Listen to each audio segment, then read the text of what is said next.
which means you don't really know where it is and where it's gone. And you know, there's some, and the more current ones are, you know, you're reading about hackers breaking in and taking data. It could be leaving your BlackBerry on a seat of a taxi. Tens of thousands of laptops are left at airport check-ins every single month. I mean, it just amazes me how transient what we believe this device is and what data may be on it. And very few of us really know what personal private data that may be stored on there. You know, if you ask me right now, I know more what's on my BlackBerry than I know what's in my wallet. You know, I'd have to scratch my head and start thinking about what's in my wallet. I know my driver's license. What else may have kept in my wallet? Very few people know what they contain on their BlackBerries, you know, what's really in there. And it's more than just someone grabbing your personal information. If I got your BlackBerry and there was no password on it, I could start sending messages out to, you know, anybody, and they would think it's coming from you. And while you could correct that, you could go out public and say that wasn't you. By the time you did that, it could be too late. And just think about it if it was the health commissioner and somebody started sending messages saying that there was a pandemic flu in X that just broke out. Well, you know, if that came from his BlackBerry to the New York Times, New York Post, and others, you could see the consequences of that. Absolutely. So real essential that those passwords are in place because we have now become almost immune that data theft is going to happen. It used to be front page news. Right. There was a company, it was Heartland, I believe it was. Not sure if many people have even heard of it. The Heartland Institute. Yeah. Yeah. Mm-hmm. The largest data breach so far to date that we know of. Mm-hmm. And I don't remember reading it on any front page news. You know, I have a slide when I do presentations, and it shows the paper, and it shows, you know, how we started on front page, and it's gone back now to, you know, back pages, you know, in little subtext. Oh yeah, there was another breach. It's a part of life, right? No, the answer is no. We've got to do stuff that helps protect our data. And sadly, data theft is not just at an adult level.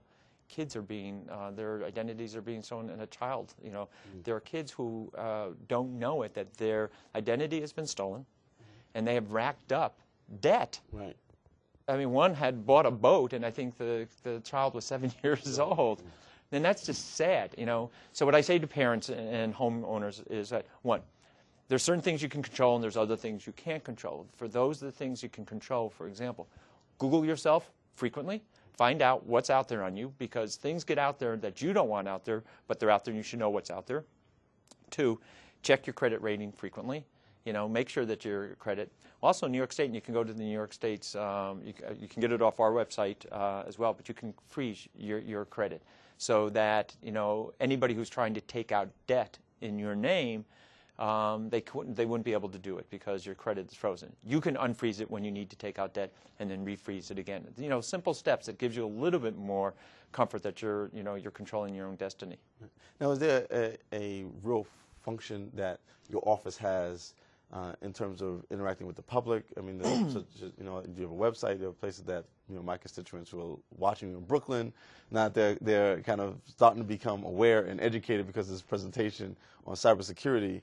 You know, how do they get more information? Absolutely. And at the end of this, we'll have a slide that gives our website, but it's www.cscic.state.ny.us, and it's actually on the screen right now.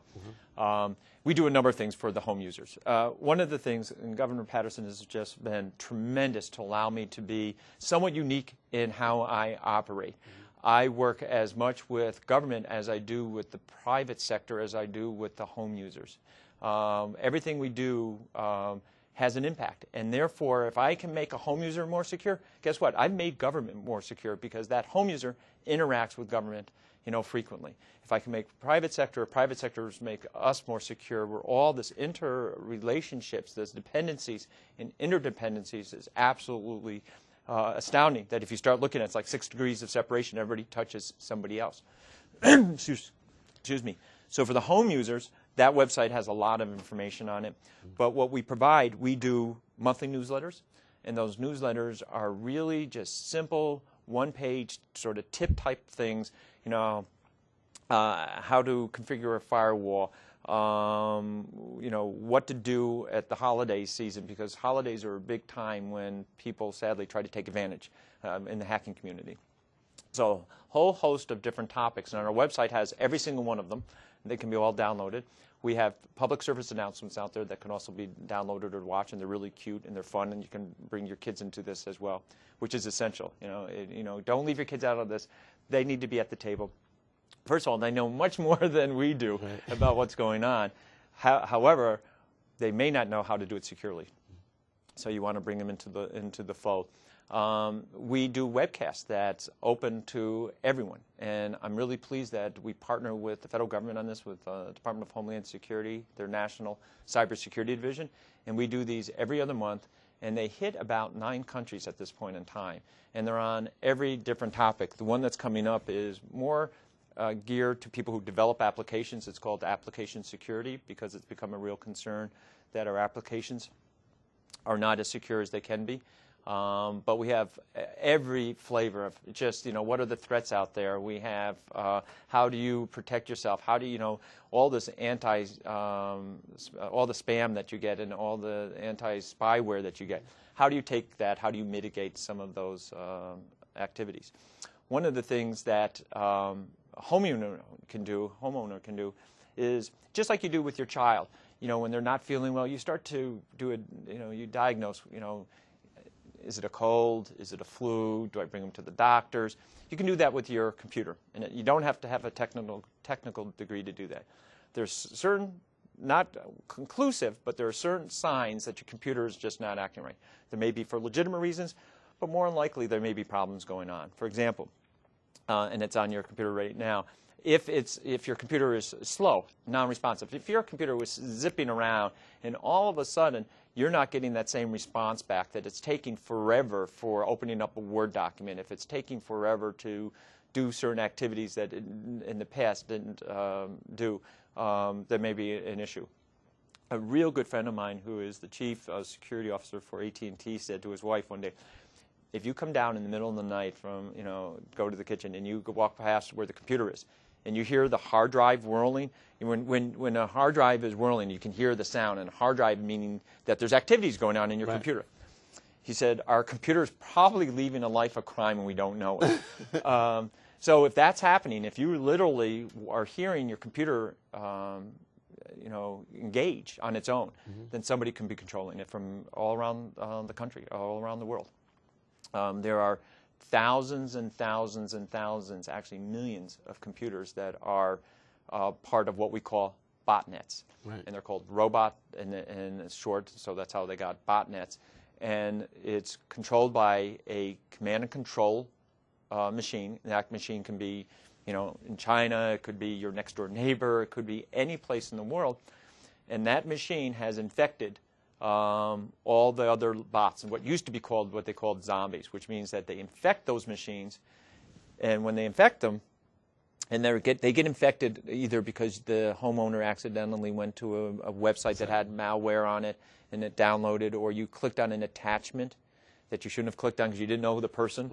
And once that happens, that machine, once it gets the initial infection, calls home like E.T. did in the movie.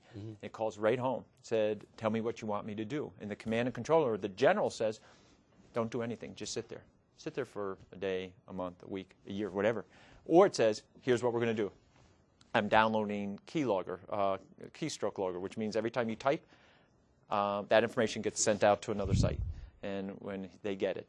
Or it can put in a back door so that they can come in later on and play and turn on your machine and do stuff, or play with your machine if it's on, I should say.